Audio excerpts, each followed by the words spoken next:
En tous les cas, j'ai le plaisir de t'accueillir, Claire-Marie. Bonsoir, comment vas-tu? Bonsoir, eh ben, je vais plutôt bien.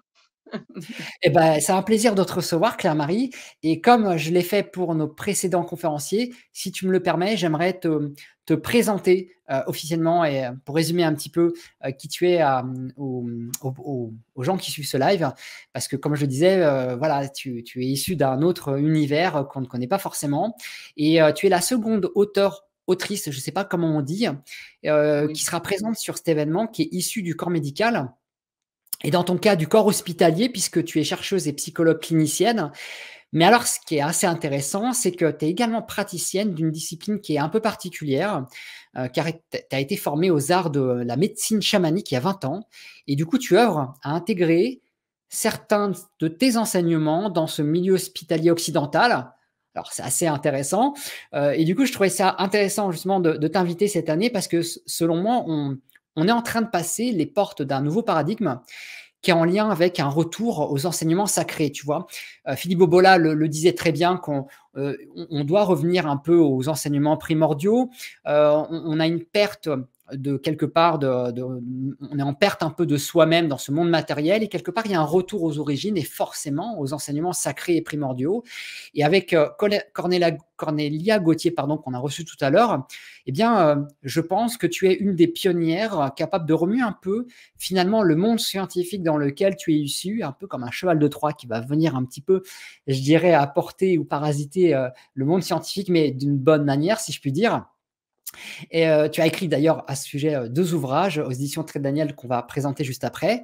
Alors ce soir, on va pas parler Claire. Alors je ne sais pas si c'est Claire ou Marie, ton prénom. Est-ce que c'est Claire ou Claire-Marie tout simplement? Je ne sais pas. On peut dire que Claire-Marie, c'est mon nom de femme médecine, en fait. D'accord, Donc ok. voilà. Alors, Claire-Marie, du coup, on va pas parler de ce soir comment tout a commencé parce que ça va être un peu long. Et puis surtout qu'on va pas spoiler ton intervention de cet été à l'étrange rendez-vous.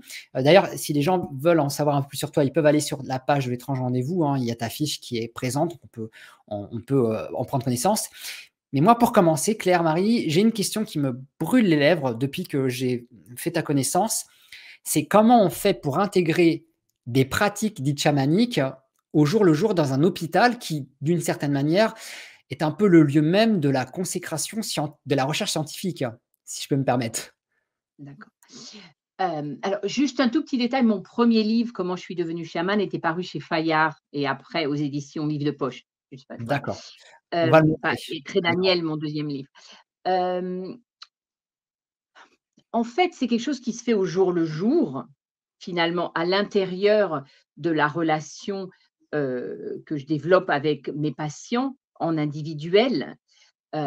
Et c'est vrai que j'ai beaucoup travaillé, en hôpitaux, dans les services de recouvrement dans les services de management de la douleur, en médecine du travail, il faut quand même dire que j'ai souvent mon travail chamanique, je ne veux pas dire que je le fais en cachette, mais en fait, c'est pas on n'est pas encore au stade où je peux arriver avec mon tambour, avec, mes outils chamaniques très concrets, nécessairement à travailler en hôpital. Mais dans le fond, ce qui m'intéresse plus maintenant, c'est de montrer comme tout est une continuité, en fait.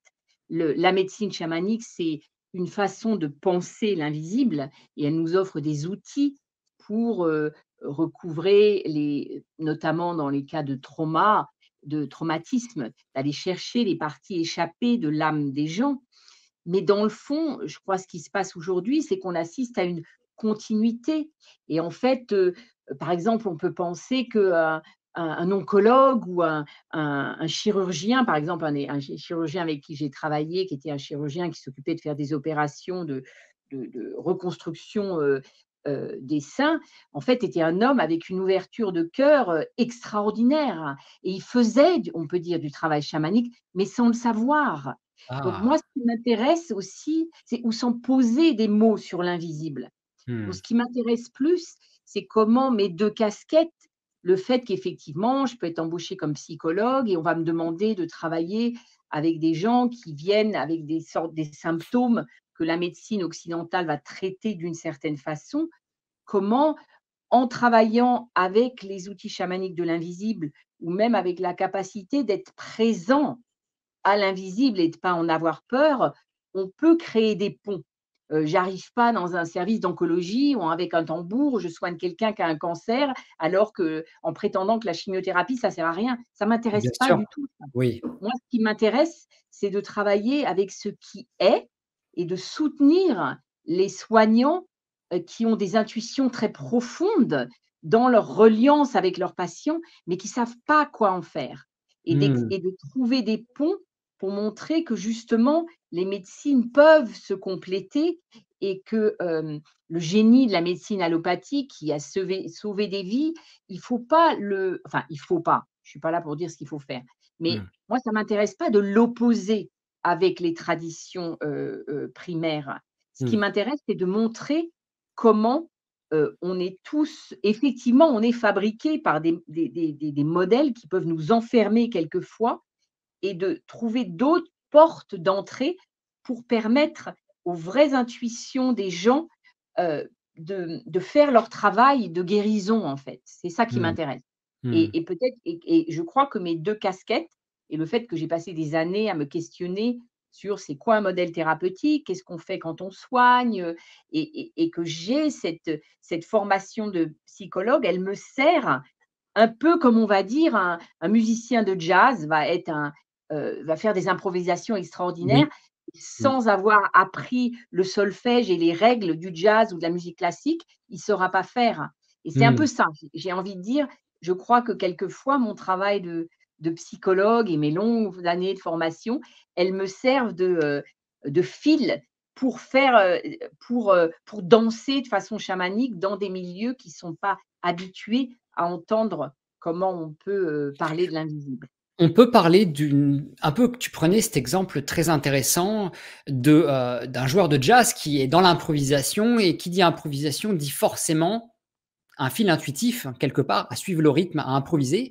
Est-ce qu'on peut parler dans ton cas d'une approche d'une médecine intuitive par la pratique chamanique justement?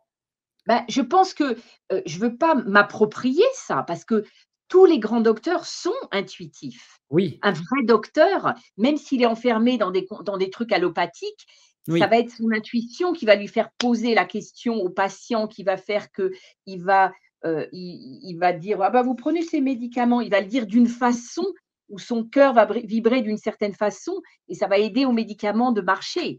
Donc oui, bien sûr, la médecine chamanique est une médecine intuitive, mais elle a des outils, elle a des formes et ça aussi qui sont basés sur des médecines, souvent assez complexes. Par exemple, moi, dans la médecine aztèque, j'ai reçu les bases de la médecine aztèque, mais j'aurais pu l'étudier pendant 25 ans. Elle est aussi compliquée que la médecine chinoise. Mais Mmh. avec ces bases de nettoyage énergétique et de recouvrement d'âme, j'ai pu les intégrer à mon travail. C'est ce que je raconte dans mon premier livre, comment je suis devenue chamane. J'ai pu les intégrer à un travail d'écoute plus occidental où je prenais en compte l'histoire du patient, l'histoire, mentale, ses cognitions, et du coup, j'avais ces techniques-là d'écoute et les outils chamaniques me permettaient d'intervenir à d'autres moments et de proposer aussi aux patients une autre façon de comprendre, son mal, de comprendre sa souffrance. Et Selon effectivement, l'intuition pardon. ouais, non, non, non, je t'en prie, finis, je t'ai Heu, coupé. oui et l'intuition vient forcément là-dedans, mais j'ai envie de dire, heu, mis à part, les chirurgiens ou les docteurs, peut-être qu'effectivement, on peut dire que quelquefois dans les, comment dire? Dans la formation des docteurs, on les coupe de leurs intuitions. Les docteurs veulent être docteurs parce qu'ils veulent guérir les gens et puis on leur fait faire des maths pendant 15 ans alors qu'ils auraient peut-être pas besoin d'en faire tant. Par exemple, c'est un exemple qui m'a beaucoup touchée, c'est un ami médecin qui a lu mon livre. Bon, on ne se connaissait pas très bien, hein, mais Ouais. il a commencé à lire mon livre, sur l'esprit des maladies et il m'a dit: «Waouh Claire, quand je lis ton livre, ça me reconnecte avec des intuitions profondes que j'avais avant d'étudier la médecine et que la Voilà. médecine a cassé».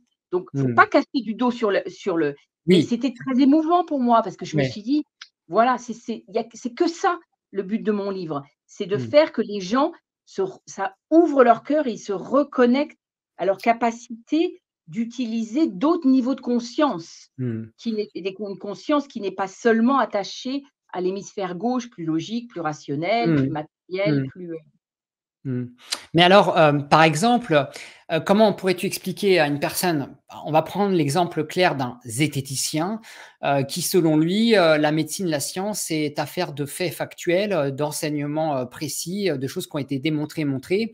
Est-ce qu'à un moment, la médecine chamanique peut venir un peu en contradiction avec un diagnostic, enfin, pas la médecine chamanique, je dis des bêtises, cette intuitivité peut venir en contradiction avec un résultat qui est sous les yeux, qui est factuel. On va te dire, bah non, le diagnostic ici laisserait penser que et préconiserait que, mais l'intuition du médecin, selon son ouverture et sa reliance, on va dire, à cette chose, lui permettrait de dire: «Ah non, finalement, mon intuition me dit que c'est autre chose».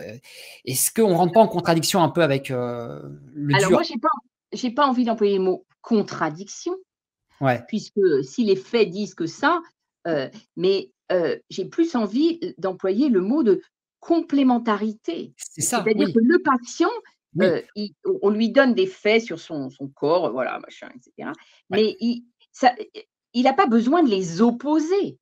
Il oui, peut aller chercher une autre façon de comprendre sa maladie, surtout une autre façon d'y hop là, il y a mon truc qui tombe là. Une autre façon d'y répondre, parce qu'en fait, quand on répond à une maladie, c'est ce dont je parle dans mon livre, si on répond avec la peur, par exemple quelqu'un qui va être diagnostiqué du cancer, si il est pris par la peur, on peut penser que cette peur va agir sur sa capacité à réceptiver la médecine allopathique. Alors que d'accord. si cette personne est accompagnée pour penser sa maladie différemment, écouter peut-être ce que veut venir dire ce cancer, Mmh. écouter l'histoire du patient. Peut-être que le patient va ouvrir son cœur et que Mmh du mh. coup, il va apprendre à voir qu'il y a d'autres façons de comprendre. Ça n'empêchera pas à l'importance du médicament allopathique d'agir. Bien sûr.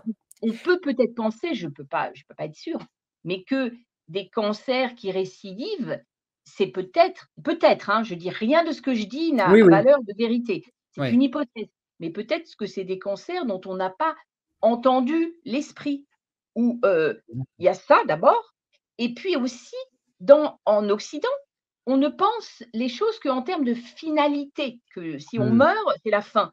Mais si on pense la vie comme une continuité, une maladie qui amène, la mort, peut-être elle est là pour faire partir la personne plus tôt parce qu'elle a d'autres choses à faire dans le monde de l'invisible. Je ne sais pas, mais ce que Mmh. je veux dire, c'est que du coup, heu, ce patient qui reçoit une maladie, il a besoin d'être accompagné par d'autres langages qu'un seul Oui, langage qui lui bien parle de sûr. seulement son On est corps, d'accord, de ce que la science peut bien sûr. mesurer. Voilà, c'est ça On est d'accord que la science a tendance à un peu trop s'attacher au corps physique, à l'organique, à la matière, qu'elle va essayer de traiter systématiquement avec tout ce champ, médicamenteux et cetera, qu'elle a à sa disposition, sans forcément tenir compte que le corps physique est avant tout le reflet et la matrice d'un ou 2 corps subtils qui, eux aussi, sont atteints par les maladies. D'où cette complémentarité dont tu parles et sur laquelle je te rejoins complètement, à savoir une pratique dite chamanique qui va plus toucher à l'inconscient, au subtil, chez la personne pour accompagner et bien sur un traitement, dans, du corps physique. Donc je te rejoins totalement là-dessus et du coup, est-ce qu'aujourd'hui tu penses que de plus en plus on peut aller vers une démocratisation de ce type d'approche, de pratique dans ce milieu un peu scientifique et froid qui est la on va dire le système hospitalier parfois? Et est-ce que tu sens qu'il y a une ouverture vers ça? Est-ce que tu penses que c'est possible? Alors, je connais pas bien ce qui se passe en France, mais il commence à se passer des choses, par exemple, il y a un service dont j'ai oublié le nom de l'oncologue qui dirige le service, mais par exemple, où ils pratiquent de la peinture où les gens peuvent peindre pendant qu'ils reçoivent la chimiothérapie, bien sûr, D'accord. des ponts commencent à Mmh. se créer et puis un chaman, qui vient, travailler avec les bols, tibétains, un chaman népalais dans un service de management, de la douleur. J'ai encore oublié les noms, c'est dommage que je ne puisse pas citer. Ouais. Les ponts commencent à se créer et puis les médecines, bah, l'acupuncture, et déjà la médecine chinoise, la médecine tibétaine, la médecine ayurvédique. Tout ça, c'est des médecines qui prennent en compte les corps subtils, la relation à la Oui. terre, à la relation donc moi, je prétends pas, être pionnière, même s'il y a quelque chose ce qui m'intéresse aussi, je dirais, c'est de penser notre maladie qu'en Occident, on est seul avec nos maladies. C'est-à-dire que voilà, on est malade, on est fou, on Mmh. est seul, on est fou, on est seul, on a mal au dos, on est seul, on a un cancer, on est seul. Or, en Mmh. fait, notre corps est le reflet de l'environnement, est le reflet de la société, le reflet de nos ancêtres et le reflet de, et on voit que les gens très, très sensibles, moi je pense que les gens qui souffrent de fibromyalgie, souvent, les gens qui souffrent de douleurs chroniques, c'est des gens qui expriment la douleur du monde, mais on ne leur offre aucun modèle pour penser cette douleur. On essaie de les Mmh. soigner, Mmh. donc moi, c'est ça qui m'intéresse aussi et c'est une des visions centrales qui est apparue dans le livre sur l'esprit des maladies et que j'espère pouvoir commencer à à concrétiser, par mes stages. D'ailleurs, là, je fais un stage, à l'Arbre aux Étoiles en Normandie, Oui. à partir du 2 juillet où j'invite des gens à venir penser ensemble la toile lumineuse et Toile. guérisseuse des Voilà. maladies et Ouais. cette toile, elle est une vibration et je Ouais. pense que chaque maladie a une vibration particulière C'est qui ça. relie Ouais. les gens entre eux, comme Mmh. on était reliés par le covid, mais quand on était reliés par le covid, on était reliés par la peur et Ouais. on aurait pu se dire: «Mais on est reliés par autre chose». Comment communiquer à travers cette reliance? Et moi, mon hypothèse, c'est que si on commence à penser la reliance qui existe énergétique et spirituelle avec les maladies, on va pouvoir créer des champs d'amour qui existent déjà, mais des Oui. champs de reliance entre les gens qui souffrent de maladies similaires, Mmh. qui vont transformer la façon dont les gens ressentent leur douleur et Mmh. la science, et la médecine allopathique continuent à guérir, elle est géniale, c'est une médecine géniale, on ne peut pas la critiquer, ça sert à rien. Ce qu'il faut, c'est penser comment ouvrir des portes à l'intérieur de cette médecine pour que les individus puissent se relier à leur âme et à ce Oui. que leur âme vient dire avec, une maladie. C'est mon j'allais dire, c'est mon rêve. C'est un peu Ouais. plus qu'un rêve maintenant puisque, voilà, mon livre Ça commence à concrétise être, quand même, hein. Bah oui. voilà. Mmh Oui. mh. Alors moi, ça me fait penser, pour revenir un peu on va dire à cette, incursion, même si c'est le mot ne convient pas, il est un peu fort, mais à cette complémentarité qui commence à se faire entre, des pratiques plus spirituelles qui vont accompagner justement des thérapies, chez les malades. Tu sais, alors en France, on est malheureusement très fermé, à cela. Alors en Angleterre, je vois qu'il y a quand même certaines ouvertures qui commencent à se faire, ça commence un peu à se débloquer, mais en France, tu vois, ça reste quand même assez compliqué. Mais par contre, tu vois, il n'est pas, rare d'avoir dans les hôpitaux des gens qui sont appelés des coupeurs, de feu, comme on dit, Oui, tu vois ce bah, que voilà. c'est? Voilà, Mmh. ça reste alors ça, ce qui est marrant, c'est qu'il y a une sorte d'hypocrisie qui se fait à ce niveau-là. C'est-à-dire que, on a l'impression d'avoir une science, une recherche scientifique qui se ferme complètement à certains sujets. Pourtant, on va faire appel des fois à des coupeurs de feu sur des grands brûlés.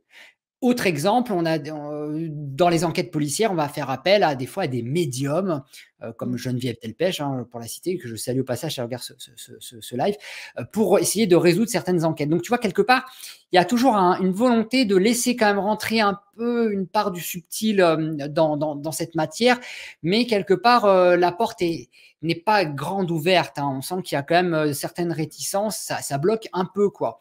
Alors comment c'est en Angleterre? Tu sens que ça, Oui, parce que là, bah, tu me en dis Suisse, je crois qu'il se passe des choses en Suisse, pas mal aussi. Heu, donc en fait, je crois en Angleterre, comment dire? Hem, mmh, heu, il y a pas, bah, même si ça bouge en France, mais encore une fois, hein, je ne suis pas experte, hein, et ouais, j'ai pas ouais, beaucoup travaillé en France, donc je fais pas de jugement. Mais je sais quand j'ai fait mmh, mon travail, au début, quand j'ai fait ma recherche sur l'esprit des maladies, les Anglais étaient plus ouverts. Et je crois que quelquefois en France, il y a un peu la religion, c'est l'athéisme. Dès qu'on ouais, parle d'âme, oh là mmh, là, on est une secte.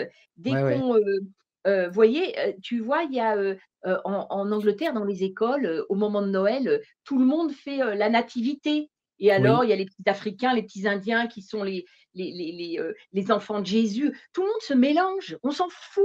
Il y a une espèce Mmh.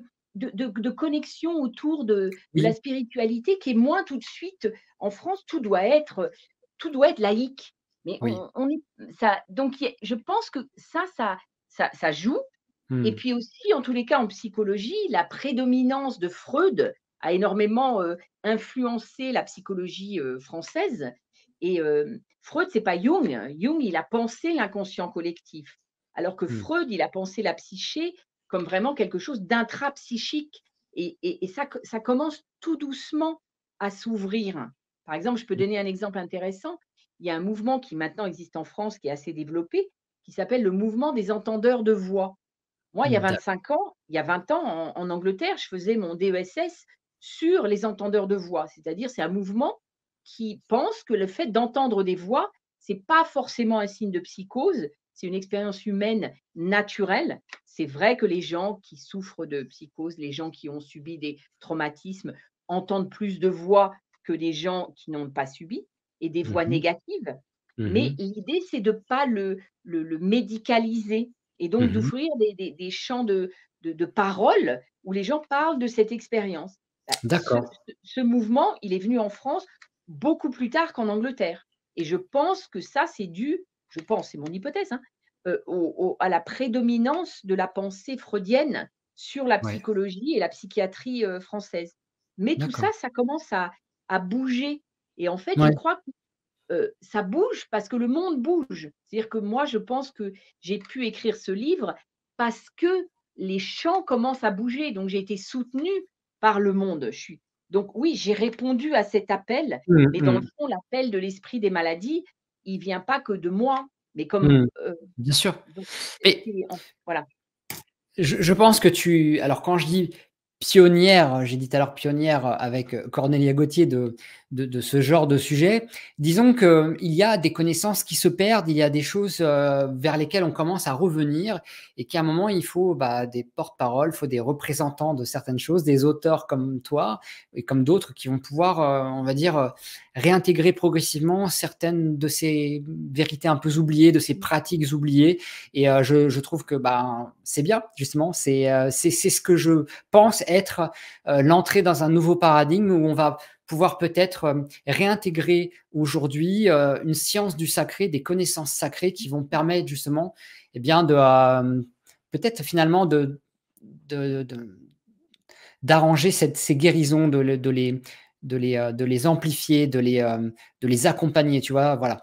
Moi, je trouve en tout cas que c'est fortement intéressant et c'est pour ça que je suis très content de t'accueillir l'été prochain et je le remontre, hein, je l'ai montré à l'écran et je pense que les gens qui suivent ce live depuis le début commencent à entrevoir un peu le canevas que j'ai voulu tisser cette année sur l'étrange rendez-vous, donc l'esprit des maladies donc, de Claire Marie qui est édité aux éditions Très Daniel, voilà, que je recommande bien entendu. Pourquoi? Parce que euh, les gens se rendent de plus en plus malades.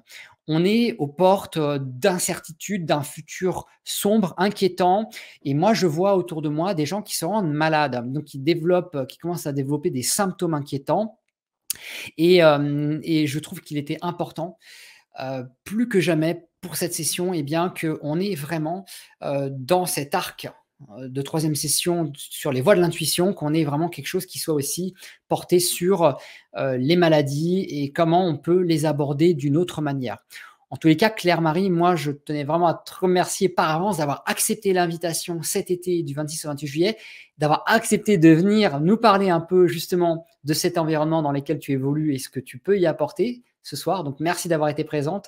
Est-ce qu'il Bah, y a c'est quelque moi chose que tu qui te voudrais... remercie de ta curiosité pour mon travail et de ton invitation. C'est une chance de D'accord. pouvoir présenter. Eh ben, on a de la chance mutuellement de pouvoir Voilà. avoir un échange et surtout de pouvoir le partager et ce soir et l'été qui arrive.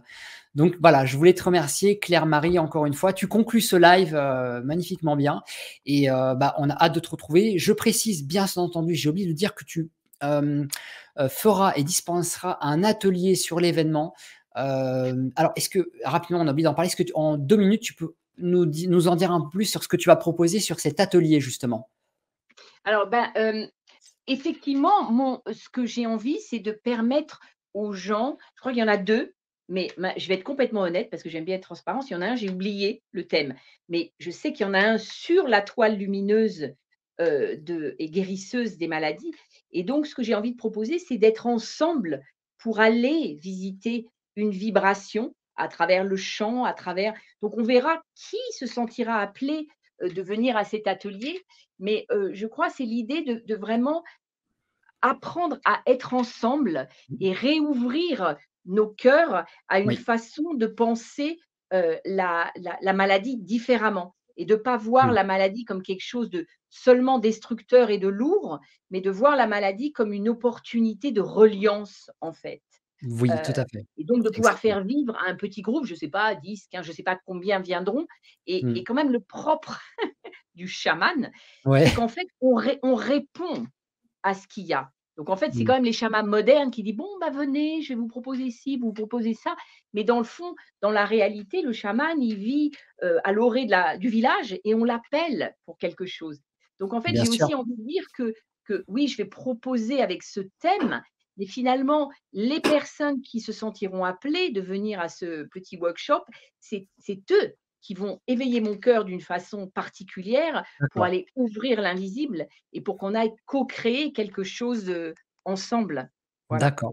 Alors, je précise que en parlant d'ouvrir son cœur, on aura une introduction de 10 minutes, donc sur ce thème avec bien entendu une intervention qui s'accompagnera, on va dire qui sera au son du tambour ou du bol tibétain. Ça sera selon justement, cette intuitivité, ce jour-là, et puis après on aura, une session de 30 minutes qui suivra, donc l'atelier fera 40 minutes, qui justement est en lien avec ce que tu nommais tout à l'heure, cette fameuse toile lumineuse et guérisseuse des maladies. Voilà. Donc je précise que cet atelier sera le vendredi 26 juillet de 17h30 à 19h. C'est 10 euros. Voilà, c'est pas, vous avez vu, c'est pas des tarifs non plus excessivement chers, hein. On reste dans des choses qui sont abordables. Bien sûr, on ne pourra pas faire tous les ateliers. Vous en choisirez quelques-uns, mais qui seront directement en lien avec ce que vous recherchez, ce que vous voulez travailler. En tous les cas, voilà, Claire-Marie, merci infiniment pour ce que tu apportes et ce que tu vas nous apporter cet été. Et c'est avec grand plaisir et avec grande hâte qu'on te retrouvera à Paimpont, en Bretagne. Je peux ajouter un petit quelque chose? Avec grand plaisir. Oui. Tout à l'heure, quand j'étais, hors ligne, enfin, je ne sais pas si j'étais en ligne ou pas, mais je t'entendais parler du besoin de soutenir, d'arriver à produire suffisamment d'abondance pour soutenir, ce projet, et donc je voulais, et j'avais les cartes de l'oracle de la transition, qui sont les fleurs, les plantes qui nous soutiennent avec leurs vibrations. Donc j'ai Ouais. fermé mes yeux et j'ai tiré une carte qui pour te soutenir toi et soutenir ton projet, qui est l'aubépine. Voilà. Ah! Alors dis-nous, alors vas-y, alors là tu m'as Et mis et et la donc puce c'est pas moi, hein, qu'est-ce qui que ai fait cet l'aubépine? oracle, Ouais. c'est l'équipe Magica. Mmh. L'aubépine nous dit, donc c'est à toi que je le dis: «Nous possédons un cœur, pulsons et harmonisons le rythme de la vie». Donc voilà l'énergie de l'aubépine pour soutenir l'abondance et pour faire que ce que tu organises trouve son équilibre, financier pour toi et pour le monde. Mmh. Voilà. Mais écoute, j'ai aucun doute sur la tenue de cet événement et sur toutes les belles choses que ça va apporter, parce que je sais que ça va être chouette et je ne fais jamais rien au hasard, et en tous les cas, ouais, ça va être quelque chose, je pense. En tout cas, j'ai hâte de te retrouver, Claire-Marie, avec grand plaisir, et l'aubépine me parle beaucoup parce que j'ai fait un tirage de cartes, l'année dernière, et c'est une carte qui est ressortie dans mon tirage, et j'en Eh beh, parlerai tu vois? après. Après, je vais en parler juste après, mais en tous les cas, voilà, on est dans la continuité, et Ouais. tu sais, cette année, on fait tous un bilan de son année qui est passée, sur le travail qu'on a fait sur soi et sur ce sur lequel on doit travailler aussi. On sait, il y a le lâcher prise pour certains, l'acceptation, voilà. Donc je dis ce que j'ai appris cette année, qu'on m'a appris, et je salue d'ailleurs la personne qui me l'a, appris, enfin pas appris, mais plutôt ramené, au devant de ma vie.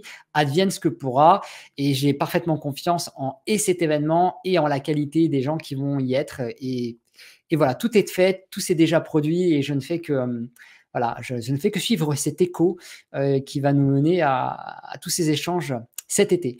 Merci beaucoup Claire-Marie. Merci, belle En te soirée souhaitant à une toi excellente et puis à tous les soirée. auditeurs. Merci à toi Au et je plaisir de pense vous qu'il te retrouver. remercie. Oh mince, ah, je t'ai coupé trop vite, C'est pas grave. excuse-moi. C'est Au pas revoir, bonne soirée Claire-Marie, au revoir. Merci. merci.